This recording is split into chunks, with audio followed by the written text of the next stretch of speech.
Bizarre Brain Comics.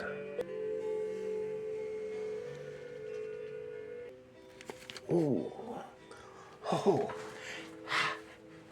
hello, my comic book friends, and welcome to Bizarre Brain Comics. I am Gary, your host. Now, this is where I like to take a look at some older comics, talk a little bit about the characters and creators, and examine the stories and the art. Well, this time, I'm going to have a haul. Yesterday, I went to, what is it called? Rocky Mountain Comic Con. It's just a little show, like one big dealer's room, featuring dealers selling a variety of older comics. Now, I know a lot of the collectors and many of the YouTubers that I like to watch they tend to be completists. They like to get an entire run of a title or a specific character or a set of creators or something along those lines. And I am not a completist by any means. I like to get comics, well, something that I want to read, things that I want to read, and a variety of genres and the like.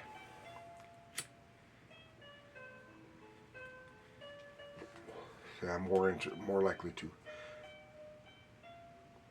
get an individual comic or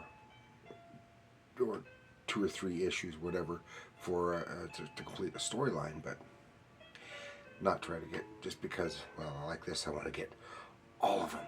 Well, when I go to these shows and stuff to get comics, I don't have specific titles or issue numbers or stuff like that in mind. Just looking for something cheap and something interesting to read. And for what I like to look for, because they're getting scarcer, are westerns, war comics, science fiction, and horror. A lot of the mystery horror, like from DC and Charlton, stuff like that. And and then superhero stuff takes a back seat, and of course, and it's almost primarily superhero stuff at these. And unless it's something that I really feel like I'd like to get, I try to stay away from them. Well, this is a bunch of books that I bought here. I didn't get too many, and I didn't spend a whole lot of money. And I think the most expensive comic book I got was $3.50, $3.50, and the cheapest one was 50 cents.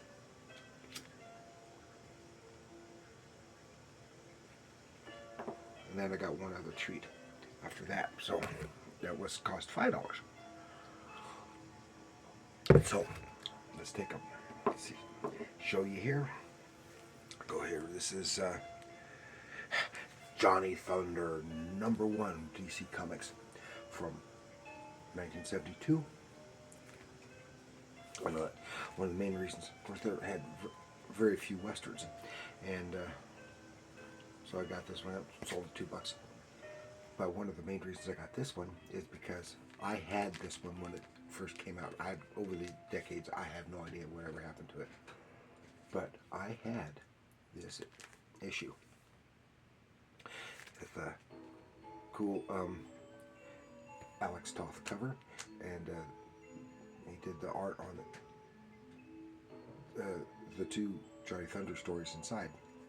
But one thing, these are features reprint stories from the 40s and 50s. So, and that's cool. But when I'm looking through this, I noticed that, oh my gosh, you can really see how Alex Toth's art was very strongly influenced by Milton Caniff from Terry and the Pirates and Steve Canyon, because his has that Caniff style all over in this early Alex Toth stuff. Another Western though. Here. This is Silhouette. Silhouette Western Library. This is an Australian Western comic. And at first I was glancing at it and thought, could it just be reprinting? I couldn't find a year for it. Could this be just reprinting some American comics? And I just thumbed through it.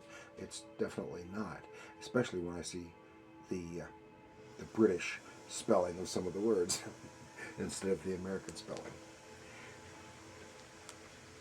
Okay, so Western. And here's one I got on a Lorick Hot Rod Racers, because this is number 4 from Charlton Comics, 1965. Not because I definitely am not a card person, no Motorhead, I don't give a hoot, but I did a one episode on one, because I did get occasionally would get one of these hot rod type comics when I was a kid, and I got this just for the heck of it. I'll probably do an episode on it, just because it's something that's so rare for me. We'll take a look at that another time. 1965 Hot Rod Racers. Then we go to some of the better stuff. Grimm's Ghost Stories. Now, Grimm's from Gold Key Comics. Grimm's Ghost Stories, even though I have many of the, several of the horror mystery titles from Gold Key in from the 70s, for some reason I just didn't get the ghost stories, or very seldom. And so I got this one and 44. Look at this. This is kind of rare, because this seems to be a photo, actually a photo collage, cover rather than a painted cover. So that's alone is a rarity. And I looked in both of them, and these are from the like 77, 78, I forgot, or 78, 79, something like that, and they're reprint stories from the earlier 70s. But and I got these. There were some other issues, but I got these just because they were 48 pages each. So you get a little more, a little more. Yeah, but Grimm's Ghost Stories. Then add to that, from Charlton Comics, Ghostly Tales. Yeah, we just got ghosts coming out our ears here with a, I can't identify who did that cover, but that's okay. Charlton Comics, Ghostly Tales.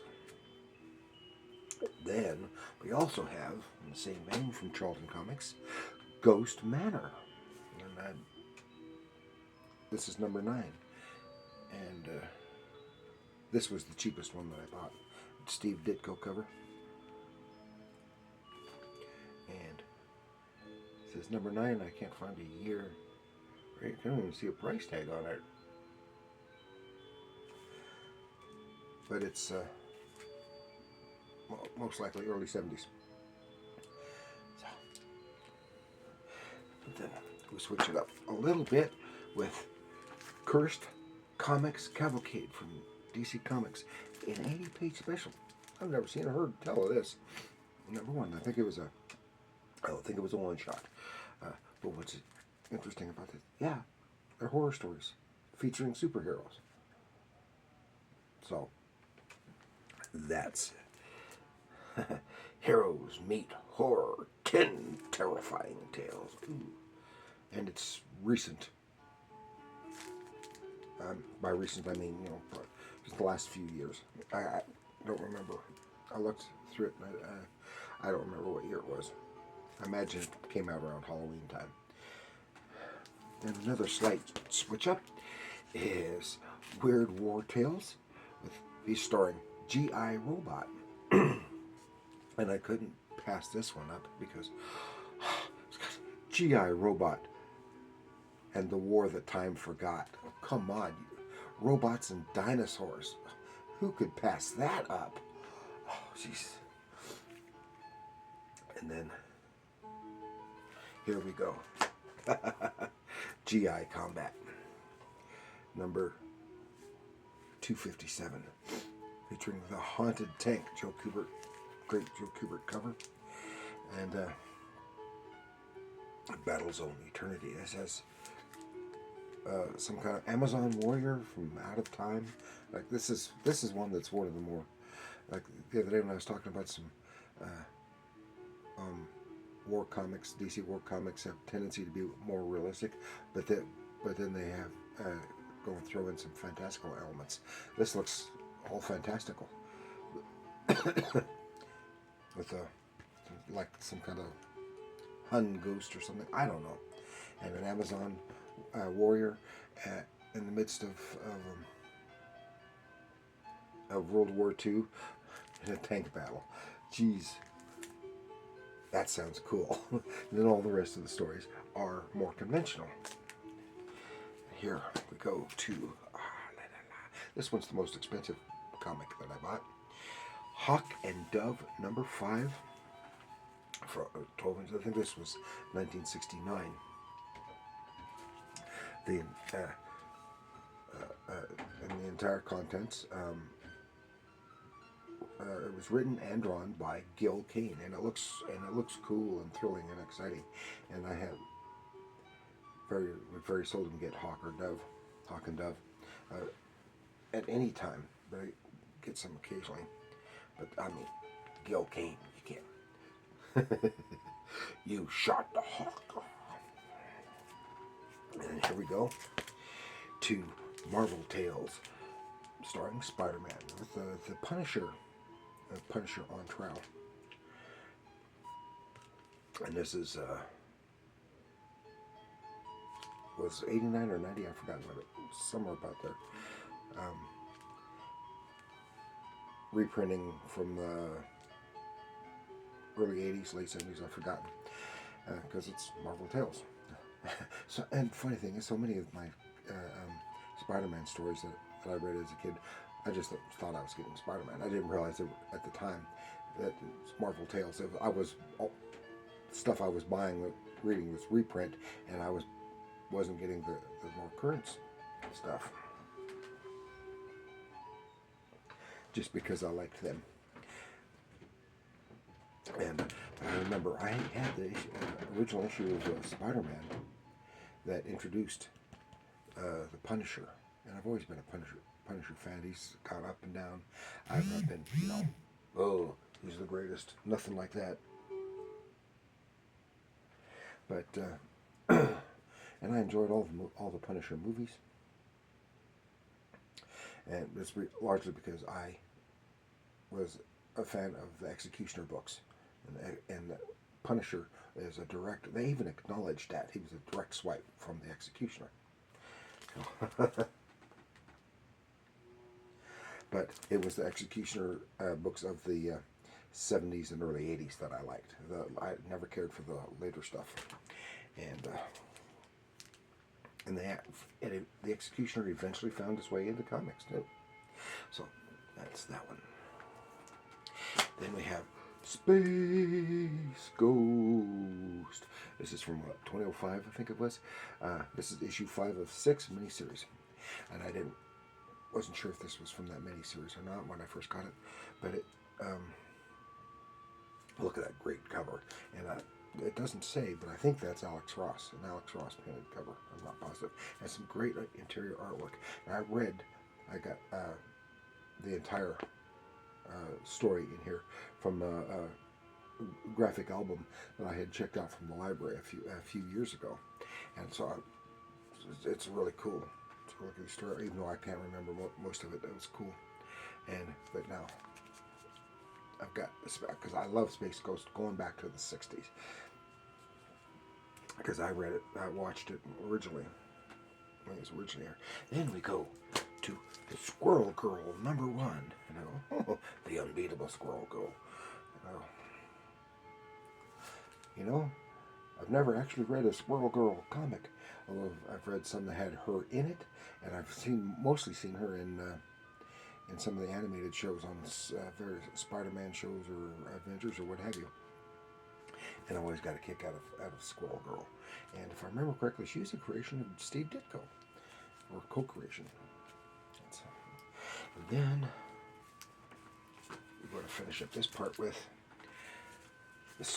issues 1 and 2 of the Squadron Sinister. And I'm curious to read this because I like the Squadron Supreme and Squadron Sinister, which are the flip side of the same coin of characters for Marvel, and they are basically the another universe version of Marvel's equivalents of the Justice League.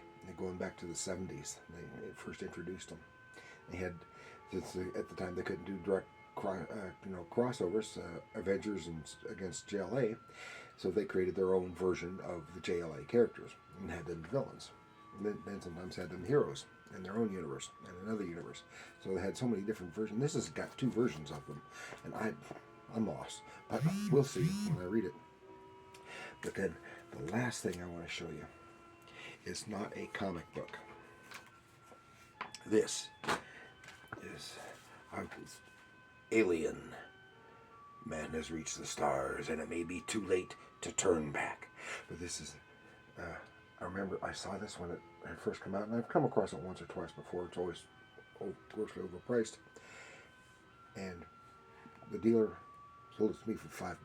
This is from 1979. It is a photo novel version, in case you've never seen it, of the original Alien movie. Now, isn't that cool? Because I like photo novels.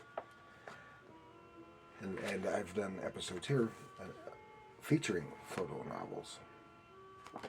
So, photo novel of Alien. So that's all I've got to show you this time from my comic book haul from this weekend of the Rocky Mountain Comic Con, whatever they call it. I've forgotten the name of it. It doesn't matter. So thank you all for joining me. Please like, share, and subscribe, and do leave a comment down below. And remember, comics are art.